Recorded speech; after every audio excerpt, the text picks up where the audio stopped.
Hello everybody and welcome back to the channel, and today we are taking a look at the Virpil Sharka 50 control panel. This thing's absolutely phenomenal. It's one of two different control panels, actually one of four different control panels, excuse me, but two with a axis configuration that we're going to be taking a look at here on the channel this week.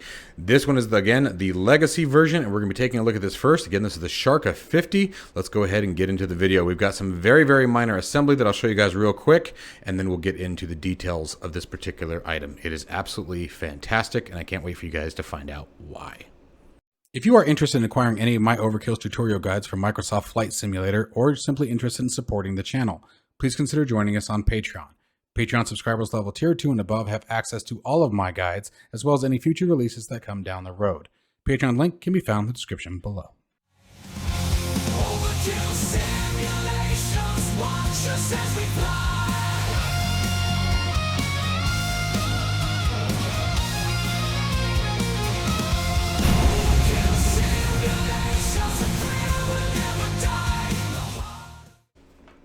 Okay, so first off, you guys, I do want to let you guys know that yes, as many of you probably do or are aware by now, I do have a partnership with Virpil. They are very, very kind to send this stuff to me for review, but I want to make it very, very clear that all of the opinions and thoughts of their products are mine and mine alone, and we're going to be talking about both pros and cons, and you guys are actually going to get a real good dose of that here, because this is the Sharka 50, as I said earlier, and this is actually a legacy version of their control panel with the axis here, and I somehow tore up my desk. How crappy is that? Look at that. Look at that. Anyway, I need to strip it and refinish it. So here's the big thing about this one that's going to give you guys a big hint right off the bat. This is the legacy version, as I said. This one is possibly on the chopping block from Virpil, and my honest goal with this video is to tell them not to do it, because there is another version of this that is sitting in my office right now that I'm not going to show you guys in this video. We'll leave it to a separate one, but this is the better of the two in my opinion for quite a few reasons, and we're going to go through all of that today. So here is the advantage to this right out of the gate. Whether you are in combat simulation or general aviation, this thing is going to solve a lot of problems and make things a really, really awesome experience, and we're going to talk about why. So first off, let's talk about what we primarily got. We've got two, what I'm going to consider as, we're going to keep this in the sense of general aviation as we're going to get into Microsoft Flight Simulator here in this particular video, but we're going to have two throttle axis, a pitch axis, and a mixture axis, right? And the throw is pretty decent as far as I have been able to tell, and I don't think there is. I looked through everything. There doesn't seem to be any way to adjust the tension on these, but it is decent. They are not too wiggly. They are a little light. I would like to see the tension be a bit tighter on these. As you guys saw, the only installation that I can figure is the two side stands, so obviously that's not a concerning point. These are all just mounting screws that hold the framework underneath it, so as far as I can tell, there isn't any way to adjust the tension. But the thing that gets me the most about this, and why I say it is the best, and honestly to Virpil, as you guys hopefully will see this, I'm sure you will, you have a general aviation box right here. You have a general aviation box right here. So guys, let me bring this up to you, get you guys a nice good look at it. Back that up just a bit. There we go. So you guys can see how everything is labeled. Okay, you've got APU, stop, start. You've got left-hand, right-hand engine toggles, and we'll talk about that crank switch. You've got different mode switches here. Virpil, you guys have something here, and I don't even know that you guys realize it yet. So let's talk about what my thoughts are on that and where I'm going with that. This switch here, this rotary, okay, it is position switch, magnetos. Your left and right hand engine crank are perfect just the way they are, guys. These are solid positions, so I'm going to start my left engine. I switch that over, the engine starts to crank. I'm able to map my mixture, so there's the left engine. Let's say, I mean, normally we would start the right engine, so there's my engine cracked open, right? We've got our prop and mixture. Now those could be bind for both axes. It's really not going to hurt anything by these two being, you know, even on a dual engine aircraft, that wouldn't hurt anything by these two being bound to both engines, because chances are, especially for simulation purposes, 90% of the time, if you have one at full pitch, you're going to have the other one at full pitch. Not going to make any difference, right? So then when you're ready to start your other engine, off it goes. You've already got your magnetos set to both, right? There's a lot of options here. You can make these your start switch, doesn't matter which one it is, and then back to center to return to the both position. A lot of options here. The thing that I like the most about the Sharka 50 is all of these are toggle switches. Every single one. That one's a 3-position switch. So what I like about this one, honestly, what strikes me the most, as I'm sitting here thinking about this, right? This is how I look at all of this stuff. All right, I look at, I don't know, however you want to do it. You got your battery, maybe your generators and alternators. That's even got 2-position. You guys know that a lot of aircrafts have 2 avionics switches, and even the ones that have 2 batteries. So. But then like here we have all of our lights, right? Let's start walking through some of the lights. You've got your lights up here. You could have your beacon light. You could have your nav lights. You could have, I don't know, strobe light. Here you could have, wing lights if they're separate. Your taxi light up to landing light, and you can see that that's sort of what they've got going on here. You guys can see where I'm going with this. And toggle switches, I'm sorry, in my personal opinion, they make such a big difference when it comes to a sense of immersion. They really do. It is a massive difference between a momentary switch and a toggle switch when it comes to an immersive experience. I don't really like momentary switches. I totally understand the purpose of them, but I don't particularly care for them. I think that's one of the things that always drew me to the Thrustmaster Warthog, was that all of them are toggle. So to Virpil, stay with this design, man, and all you guys have to do is relabel some of this stuff, and you've got a GA box. Give it a shot. I mean, what's the worst thing that can happen? Change this to all of your magneto positions. Change some of these to all of your batteries. Maybe add one more switch. Think about batteries, avionics, and, I mean, what am I missing here, guys? Maybe fuel pump? I mean, heck, you probably have all of that here. For your engine start positions, again, you pretty much already got it. Even up to commercial, right? You have your APU, you have your start, you have your stop. Probably don't need the stop button, but you can make this a bleed air. I don't know. You guys can see where I'm going with this.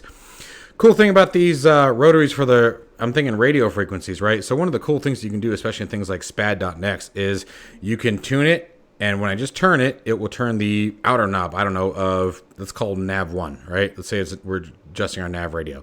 And then you can set up, like in SPAD.next and other software, like the Virpil software, I believe that we can do this. We'll have to try it out. But you can actually push it, and while turning it, that's essentially 2 button presses, have it turn the inner rotary or outer, however you want to configure it. And then these are all momentary, and they're generalized buttons. They literally say button 1, 2, 3, 4, 5, etc. So lot of option here, you guys, and a lot of configuration. Let's put it that way. A lot of configuration here in a very small form factor. This thing is not very big. It's really not. So let's do this. So there it is. I mean, you guys can see my hand literally can lay just about across it. Now, I have big hands, but there's a mouse for comparison. Okay, all the dimensions and specs on these products are available on their website. A link to this particular product will be down in the description below. It is still at this moment available for purchase. Again, my goal with this video is to convince Virpil not to get rid of it. This is a very, very good one. And I will be showing the other one later this week. Like I said, you guys, it's not that it's bad. The primary difference I'm going to tell you right now is that most of these switches, I think it's only got 2 toggle switches. The rest are all momentary. And I just don't like momentary switches. I think they take away a lot. The nice thing about physical switches, especially when you think about flight simulation, is that you are able to look down at whatever your control panel is and know exactly what your current configuration is, right? Momentary switches in many ways offer more customization. For example, with a momentary position, so this is considered momentary for those who don't understand what I'm, by some chance, if you don't understand what I mean by momentary versus toggle. Toggle, I flip the switch up, it stays in that position. I have to flip it back down to remove it from that position. Momentary, it only holds the position while I'm holding it. As soon as I let it go, it goes back. Now, the cool thing about momentary is you have a couple of different options. You have, again, there are multiple different softwares out there. You can do it in DCS World. You can do it with SPAD.next. You can do it RS Mapper for DCS World. If you guys aren't unfamiliar with that, that's a really good control binding software. But one of the really cool things about momentary is I can press it and have it do one thing, and I can press it and hold it, and it may do something completely different, right? It's all based on that time frame. And a lot of the softwares, you can even set that time frame. If I hold this for 2 seconds, it does one thing. If I just tap it, it does something completely different. An example would be if I'm, again, going back to the lights for a second for an easy comparison. I tap it, it would turn on the taxi light. I press and hold it, it turns on my landing lights. I press and hold it again, turns off the landing lights, tap it, you guys catch the gist, okay? So, really cool stuff. So what we're going to do now is I'm going to take a brief look at the Virpil software using this particular device. Now, it's very, very simple to set up. But one thing you guys want to be careful of if you are new to Virpil, you have, this is going to be a little hard to get this view on. Let me see if I can get up close and get it to zoom. Come on, focus. There it goes. Okay. So you guys can see it says USB and it says out. So a lot of these devices with Virpil, that's one of the other really cool things about them is they have the ability to link to each other. So if you're not doing any kind of link, just make sure that you use the USB and not the out port, okay? Because with the out, you're going to go to usually another device and link them together. USB is exactly what it sounds like. You're using a USB port, okay? And to show you guys the cable, because they come with multiple cables, I'm not showing those particular things just because of we're not going to be using them today. Let's get that zoomed back in. There we go. But like, so here's our cable here. One of the things that I really like about them, but you do obviously have to be careful of. Let's get that zoom back in again, or focus in. There we go. As you can see that the port into the device is not USB, and I kind of like that. It's a much stronger connection. They have this nice coupler. Virpil products are really on par, you guys. They're really, really solid, really, really well built, and a lot of thought is put into them, as you guys can see. Okay, so there we go. That's what we're going to be using. We're going to be throwing that into... Get that back going again. There we go.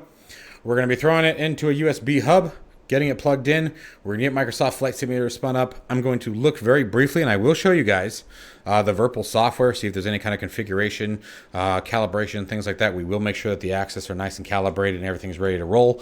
And then the goal here, I think, is we're going to get into, you know, one of the twin-engine aircraft, something simple. We're not going to go too crazy with it. Bind some buttons inside of Microsoft Flight Simulator just to show you guys how easy that is, and then we'll take it up for a flight and show how this one box can do just about anything that we need it to do.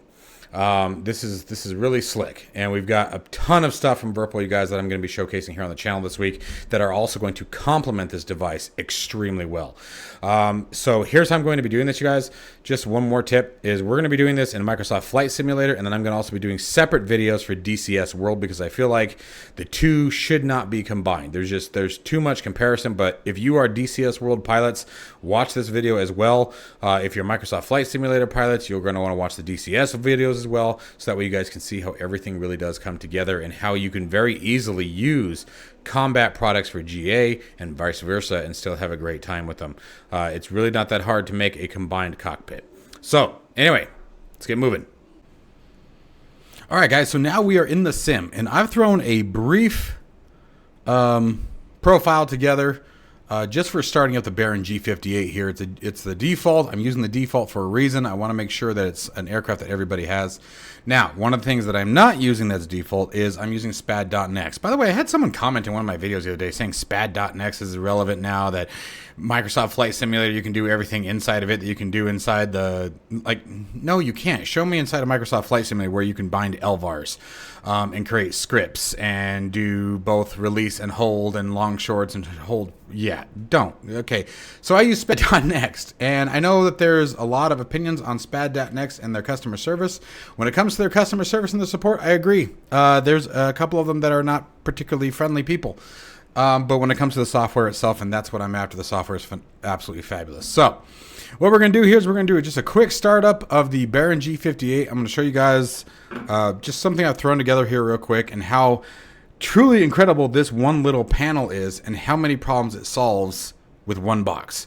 Okay, so let's just get through it, I guess. So first we're going to start with our batteries. There they are, and I've actually got them bound to where you can do one battery, two batteries. Alternators are on both. I always flip them both on, like why would you not want to? Let's get those beacon lights on, nav lights on. Let's make sure our fuel flow is open and cowl flaps are open. Okay, I already did that ahead of time. Okay, so we've got everything else on, and now let's turn both of our magnetos to the both position. And let's start our engines up. So first thing we'll do is make sure that our prop is full, mixture is full, crack that left engine. It's not any fun if you're not looking at the engine. Let's give it a crank.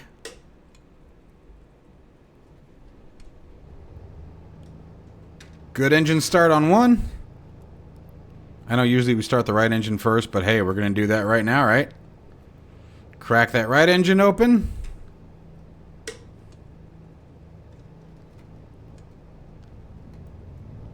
Good start on two. Boom.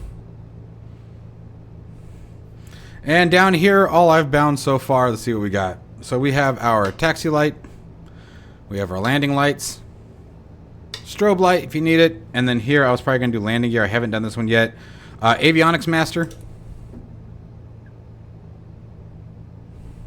And I still got all these buttons. I have all these that I haven't touched. So here, all of these haven't touched. I didn't bind the comms yet. I already explained to you guys how I would do that. So how I would do that is I would set it to when I push down and rotate, it would turn either the inner or the outer knob, and then not pushing down would turn the opposite, right? And then I was probably going to set this up for like my landing gear.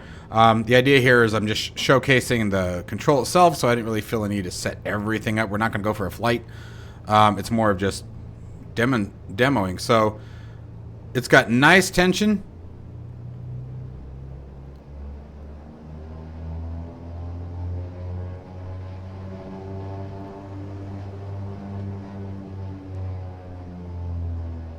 Now they are a little, like I have to flick it and they'll move, but I mean, on their own,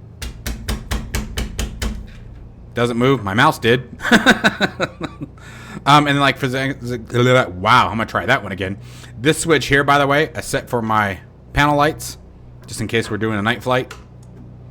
So it's really slick, guys. This one box solves everything. A joystick and you're good to fly. You're good to fly. So let's go ahead and kill our engines. There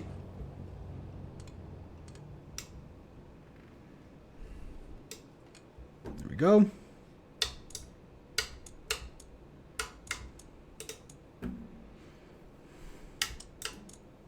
And there we go. Cold and dark. So again, you guys, this is the Virpil Sharka 50 combat panel. Okay? Or control panel. And again, I want to stress that Virpil primarily focuses on air combat, okay? But I think a lot of people, a lot of simmers don't take advantage of the combat simulation side of the fence because they are not into combat. Now, we're going to be doing a review of the later release, of the newer release of this particular model. It doesn't have all the labeling. These are all just labeled switches like T1, T2, T3, T4, right kind of thing. Very generic. So I am going to be showcasing that later on in the week, probably after a few days here. Give you guys a break here for a minute. We've got a bunch of other stuff that we're going to be showcasing from Virpil this week too, including their landing gear panel. But I wanted to make sure that you guys saw the advantage of using some of the combat systems and the combat hardware for your general aviation simulation purposes, especially if you are someone who's even remotely interested in getting into combat. And if you are interested in getting into combat and you're looking for that study level, that high fidelity simulation, make sure that you guys check out DCS World. DCS World itself is free to download. It comes with a the TF51, so it's a training version of the P51 Mustang. It is a fully functional, fully modeled cockpit. However, it is a training version of the aircraft, so it is a pacifist. It has no armament. And then it comes with an SU-25T, which is all keyboard commands, so there's no click function inside the cockpit. So with DCS World, you buy the extra models that you want. And this isn't necessarily meant to advertise for DCS. I'm just expressing that if you guys have any interest, it's a great way to get started into it, and then you can see the advantage of combining the two worlds. Okay, so we've got a bunch of other stuff from Virpil that we're going to be showcasing this week, guys. I hope you guys really enjoyed this video and found it useful. Once again, thank you to Virpil for your partnership. Now, guys, I want to stress one more time that, yes, I have a partnership with Virpil. Yes, I love their stuff. My opinions are my own, and you guys will find that out with the next box. To Virpil, please keep this one going. This is definitely the better of the two, in my personal opinion. I'm going to say that right now. I want to make sure that that really gets out there because this thing is absolutely phenomenal. It's got all the right immersive points. I would actually just like to see maybe a couple more toggle switches, maybe your landing gear handle here or something to use for flaps. But hey. Anyways, guys, I hope you guys enjoyed the video. As I said, as always, stay safe and healthy. Leave your comments down below. Don't forget us on the Discord. Discord links down in the description, and I'll catch you guys in the next one.